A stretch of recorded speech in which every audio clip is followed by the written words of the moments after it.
Welcome to the Motic Learning Series. Today we're going to talk about calibration using the Motic calibration slide.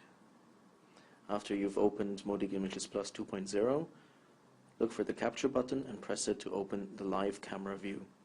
I've already placed the calibration slide underneath the microscope and using the 10 times objective focused on the crosshairs.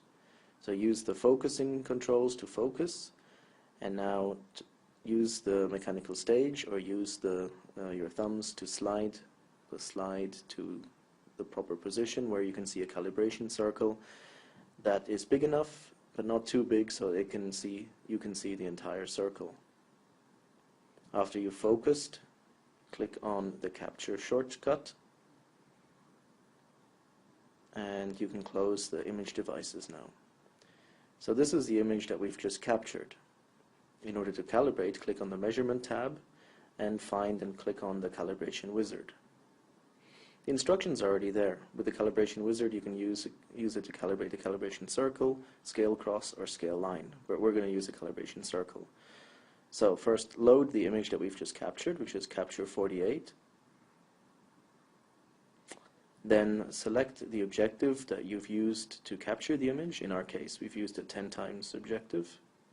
And let the computer know how big the circle is. You can read that on the calibration slide. In this case it's 600 micron. Click on the calibration button and the computer will locate the dark circle. Now you can give it another name, or you can just click on the 10 times objective lens name, click on scale and click on save. Now that you've finished the calibration, just click on close. Now let's see if it was accurate. So to use a measurement, click on the measurement tab, select line measurement, and on the bottom of the Images Plus, make sure you tell the computer that this picture was taken with a 10 times objective and you wish to use that calibration.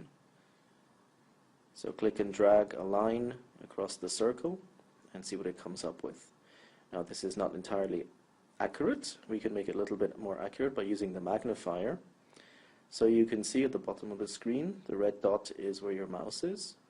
So you can actually position it right on the circle's edge. So you can see, and the result is now 600 microns, which is exactly correct. So if you now open the image devices and go to your live image capture view, you'll see that you have calibrated scale bars to give you a guide. Now you've calibrated your system. Thank you for watching. If you have any more questions, please call us or write us an email.